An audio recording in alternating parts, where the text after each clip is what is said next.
السلام عليكم، هلا والله فيكم بفيديو جديد. واذا ورسميا الاتحاد العربي السوري لكرة القدم عم يعلن عن المباراة الودية للمنتخب السوري الاول امام منتخب الامارات. وجميعا بنعرف انه المنتخب السوري حاليا هو اسوأ مراحل عم يعيشها، انك انت عم تشارك بتصفيات اسيا، غبت عن تصفيات المونديال الاخيرة 2026، تخبطات كثيرة وعديدة عم تكون على مستوى الرياضة وعلى مستوى المنتخب. اكيد مو هي أولوياتنا حاليا بالبلد لموضوع الرياضة، لكن بنفس الوقت الرياضة هي مهمة كتير، لأنه كتير عالم وكتير أشخاص إن عم يشتغلوا بكرة القدم، عم يشتغلوا بالرياضة، فهي شيء أساسي، مجال أساسي بالحياة. لكن غياب المدرب خوسيلان عن التصريحات وغيابه عن ظهور الإعلام، هذا الشيء مو جديد، شيء جديد للمدرب خوسيلان.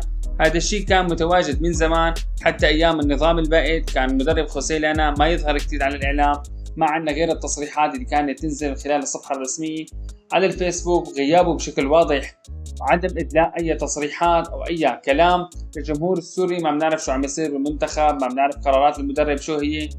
للأمانة هذا الوضع لحد الآن مستمر مع المدرب الإصبعي.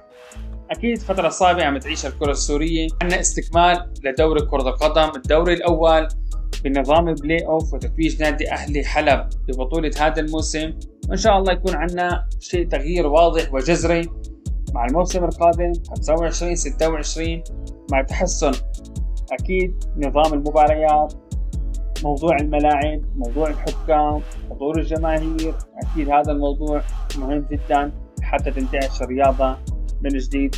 نرجع بنقول أكيد الرياضة مو الشيء العنصر أو الشيء الهام حاليا بالبلد، لكن بنفس الوقت الرياضة هي مصدر عيش ومصدر لقمة عيش للكثير والعديد من الأشخاص، خصيصا اللاعبين الموجودين بسوريا. فهاي النقطة أبدا نحن ما لازم ننساها. نتمنى التوفيق للمنتخب الأول من مشواره وتصفيات آسيا، وإن شاء الله يا رب المنتخب يتأهل لبطولة آسيا.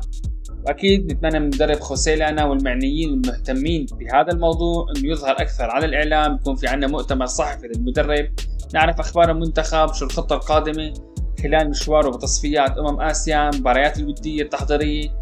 مثل ما بيقولوا بلغتنا العامية، يحط الجمهور بالصورة، يخبرنا يا عم شو بده يصير بالفريق الأول. نحن مهتمين وبدنا نتابع أخبار المنتخب.